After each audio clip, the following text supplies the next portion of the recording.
Welcome back to Luxury Cruising. I'm your host, Krystal Sodaitis, and I'm so happy to have Sherri back on the podcast. Sherri was initially on the podcast after her first time sailing Seabourn and loved it so much she had to go back for more, and now she's back to tell us about her second sailing on Seabourn.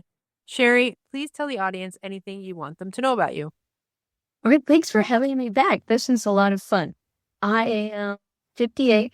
I'm a retired lawyer. I'm lucky I got to retire about a year ago, pretty young. And my husband and I are very active. We're runners and cyclists, and we love to travel the world. Awesome. Okay, so take us back. What made you decide on this ship, this itinerary? What went into that thought process? In May of 2024, we went on a cruise with Seabourn to the Mediterranean. Specifically, we did Greece and Turkey. And it was our first cruise ever. We thought we were not cruise people. I don't know.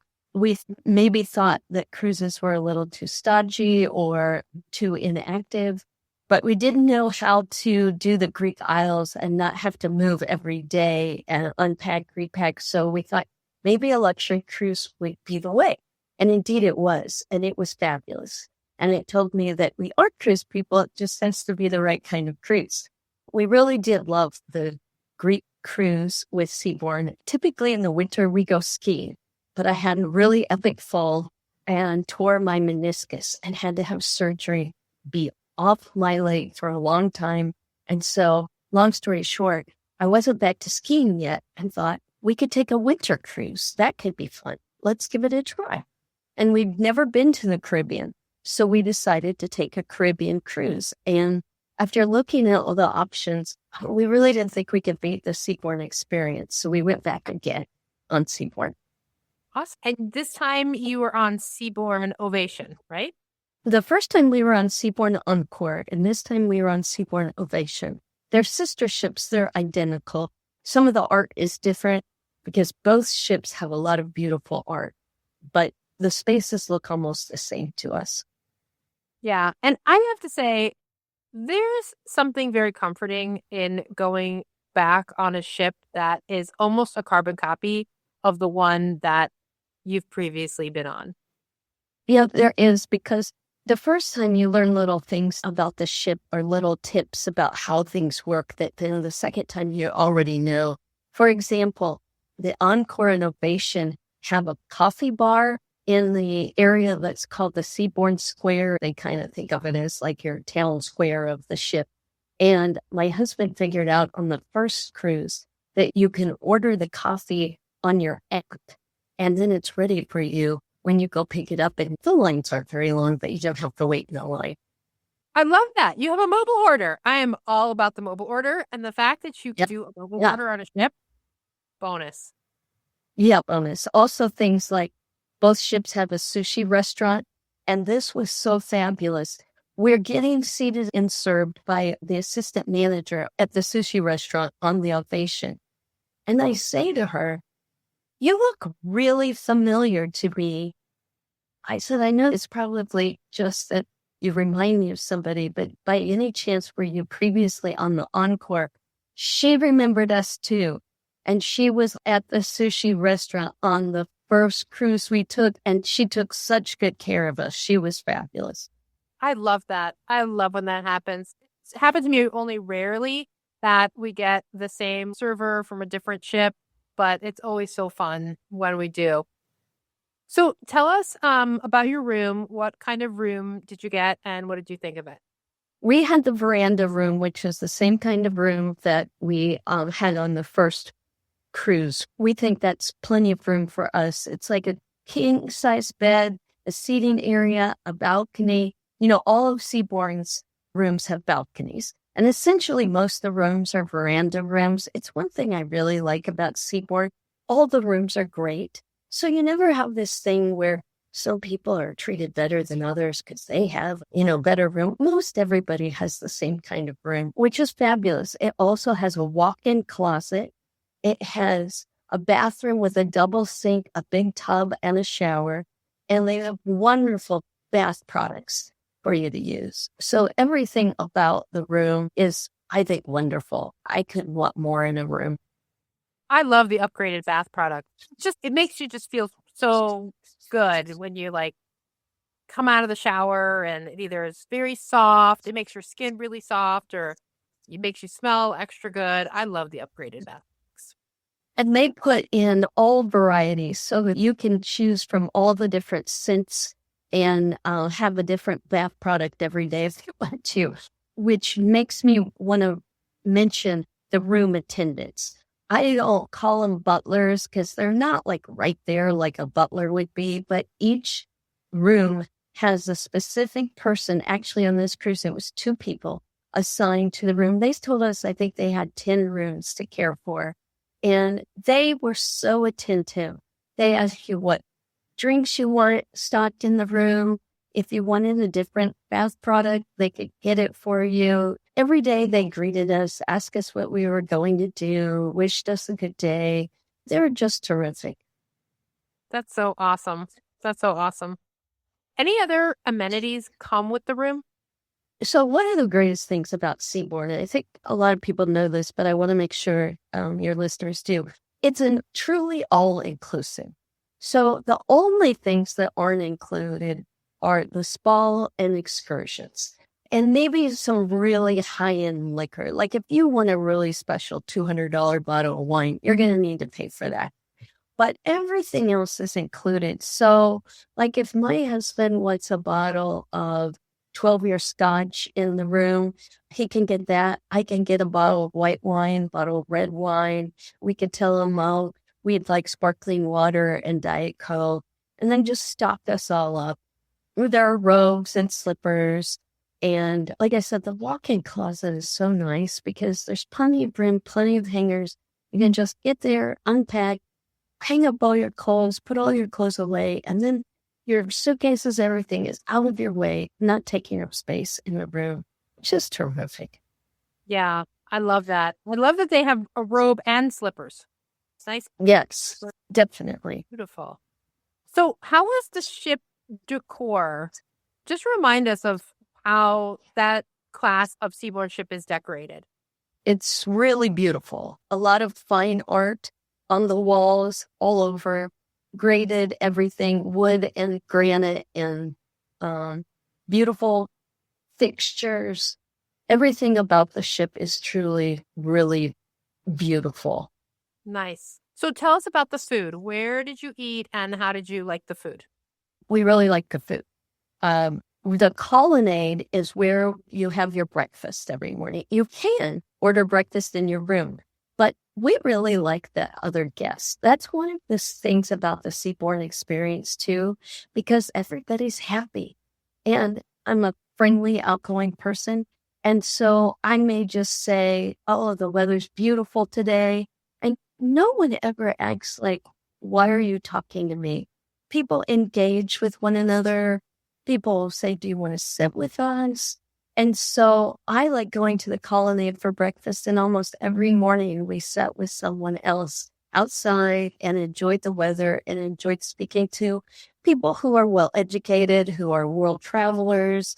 You can find common interests to talk about or ask them what other cruises they've been on, what other luxury ships have they liked.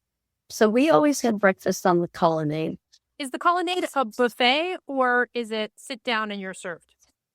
Good question. It's a buffet, and it's a lot. It's anything you can imagine. In fact, one of my favorite things to do every morning was go see the juice guy, because every day he was making a different fresh fruit juice that would really just be fruit. So it would maybe be a mix of cantaloupe and mint or raspberry and lime. He was very good at coming up with, usually it was just 2 different fruit flavors, but freshly made right there for you, and every day something different.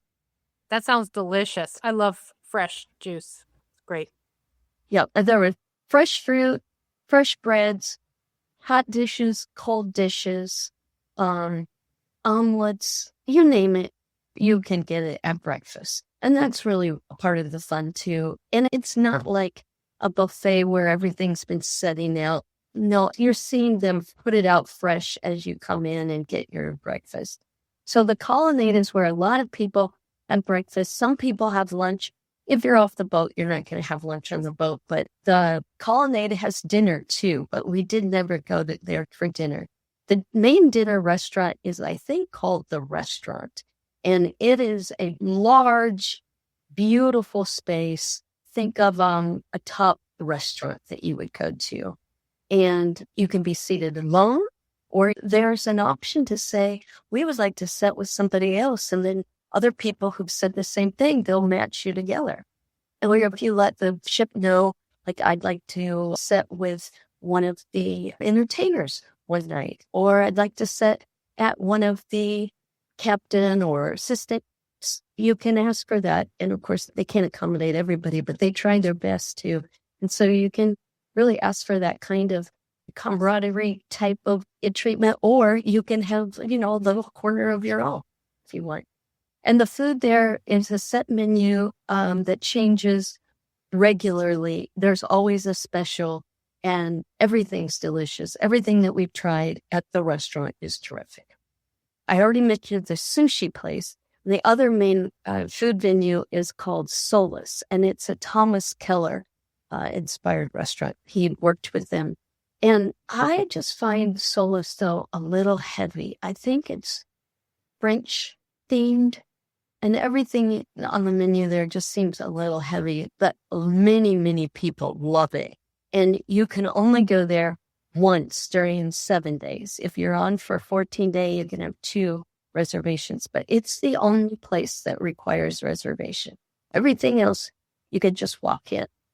Nice. Very nice. I love that you can choose to sit with other people who have also chosen to sit with other people, because then that just is a clue that they want to engage and they want to talk. And I love it. And I'm sure that's an option on many cruise lines, but you don't hear that much anymore. Most people want to be just in their little 2-top or their 4-top. And of course you can be. But I think it's a great benefit to be able to say, we've sat alone now for 3 nights in a row. Let's find somebody else. And I mean, it can be somebody who's just completely different from you, from a different country, different age group. And you learn so much from just talking to other people. The other food that I wanted to mention is there is an afternoon tea on Seabourn. I don't think it's every day, but it'll say in your weekly schedule which days.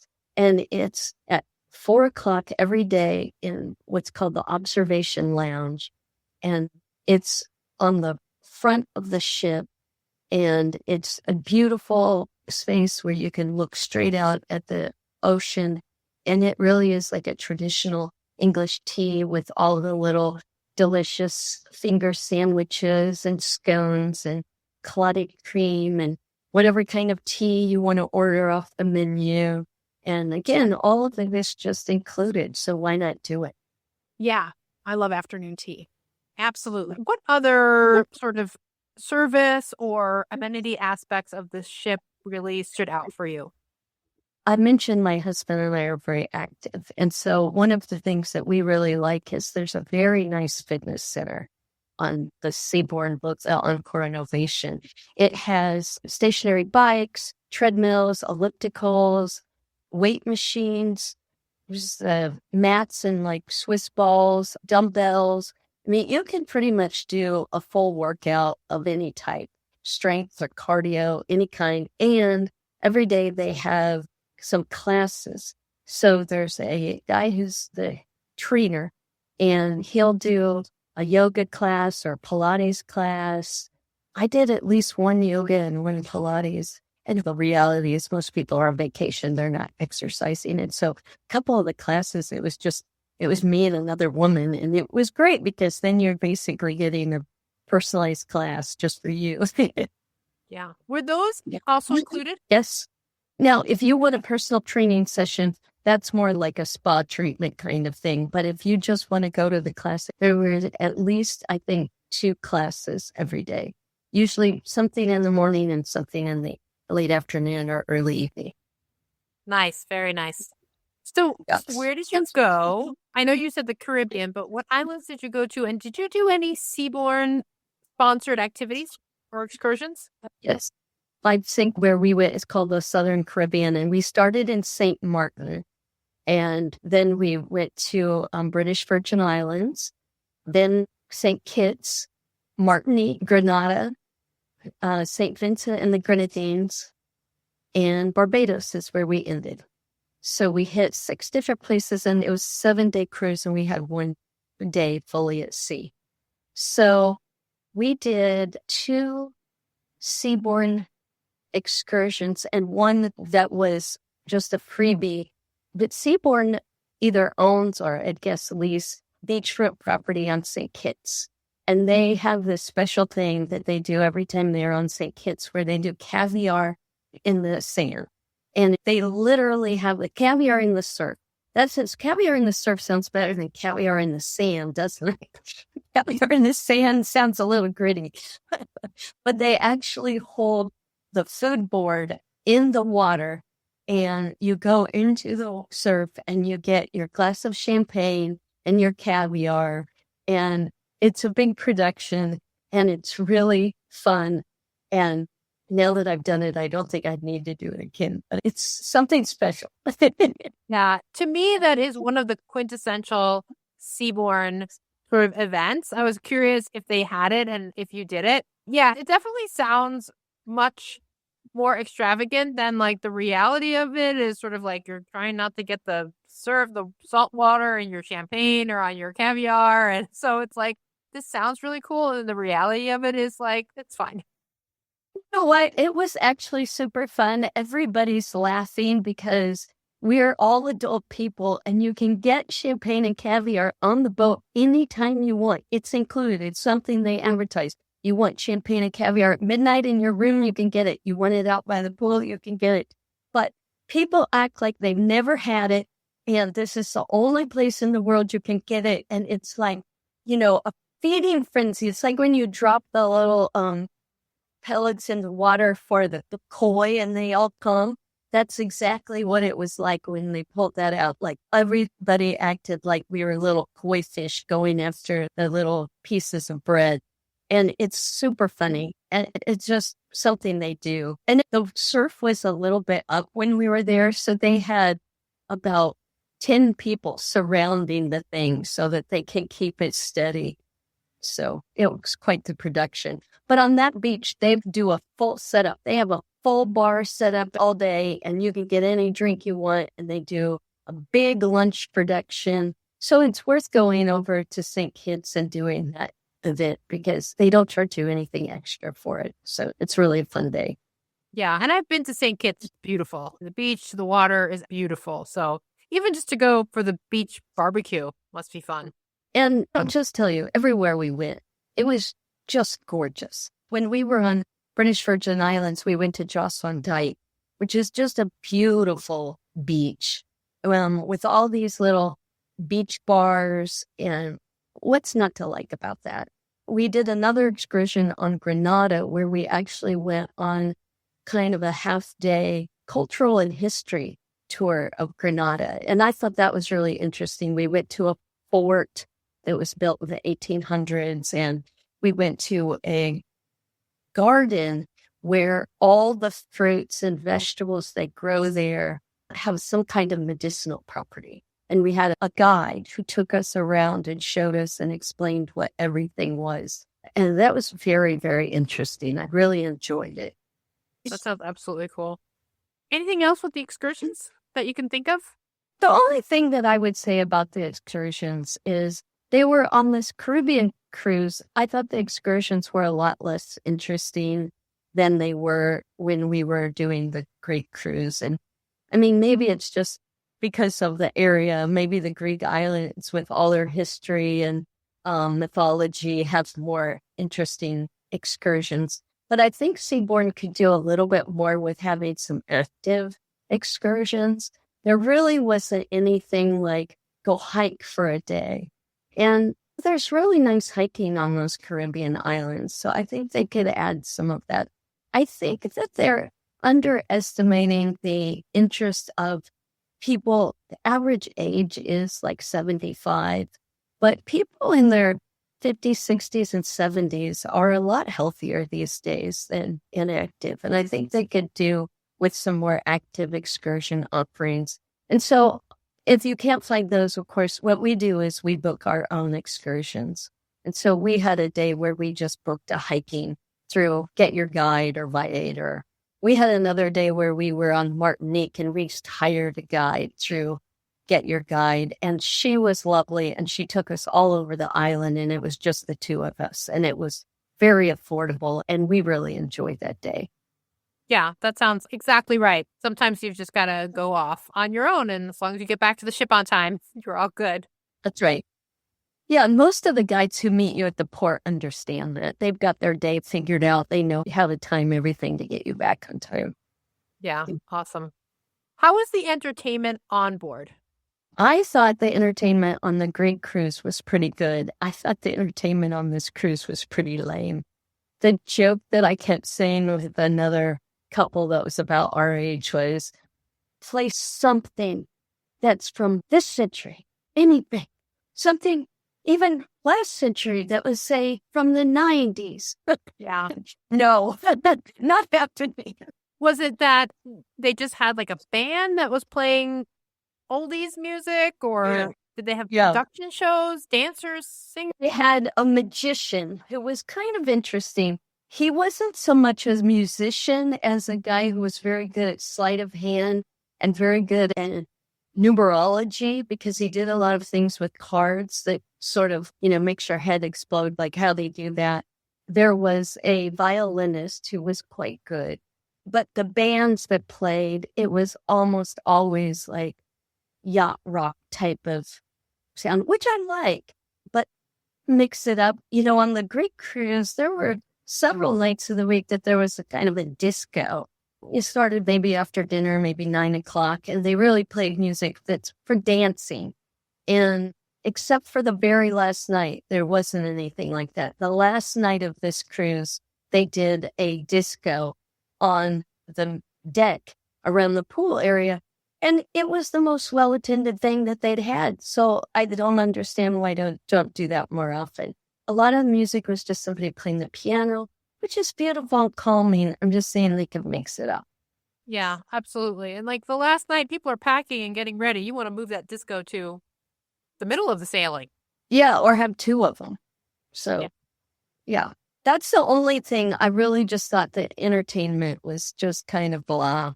I did go to see the violinist. We did go see the card guide. They were interesting. But I think Seabourn does everything else so well. That's an area where I think they were lacking. So, yeah. Anything else about the trip or the ship that you wanted to share? Another thing I'll mention that was very nice is my birthday was just about a week before the cruise. So our agent told them that we were on the cruise and we were celebrating my birthday.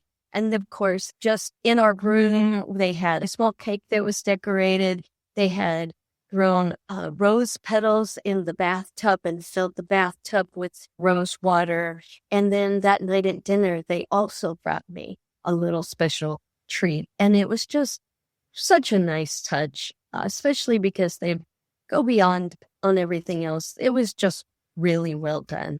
So overall, I really don't have bad things to say about Seabourn at all. I think it's a great experience. That's awesome. I love that. Well, Sherri, the last time you were here, I asked you about your definition of luxury, and you said that it meant being greeted and treated as if it mattered to that person that you were there and that you chose that experience for your vacation. Yes. Did this experience on Seabourn Ovation meet that definition of luxury for you? Yes, it did. I think especially if you think about the way that the woman who's the assistant manager of the sushi bar remembered us, the way that our room attendants greeted us every day and asked us what we were going to do or asked us if we had a good day, the birthday celebration. I mean, all of that made me feel as if Seabourn really does care that we've chosen them. And so, yes, it did. Yes, it very much did. I love that. That's great. So what's next? What trips, luxury or otherwise, are you planning? We just got back from 2 weeks in Japan, and we went with a company called Boundless Journeys. It was our first time to go with that tour group, and it was phenomenal. They do a very nice tour. They mostly do walking tours on land. And we got very lucky in Japan. We got to see the cherry blossoms, and we walked on the Nakasendo Trail, which is a trail that was established in the shogunate days between Quito, the capital, and Edo, which is now called Tokyo. We walked through forest, and you'd come upon a shrine, and you'd come to these little villages and stay in the Rohikins and these little traditional inns. It was very well done. And so I'm really liking Boundless Journeys, and I may take another trip with them. Awesome. Yes, something active. Glad your knee is better and feeling well enough that you can take that kind of trip. That's right. Yes, a hiking trip was nice. And next year, we're going to go back to skiing again. We liked the Caribbean cruise, but we sort of decided that we like to be a little bit more active than laying on the beach every day. So I think we probably won't go on a cruise like that again, but we will definitely go on another cruise that is to probably more of a historical area like the Greek islands were. Yeah, or Northern Europe or maybe even South America. Yes, absolutely. Awesome. Well, Sherri, thank you again for being here and telling us about your trip on Seabourn Ovation. I really, really appreciate it. And to the listeners, thank you for joining us once again. And until next time, I wish you safe and luxurious cruising.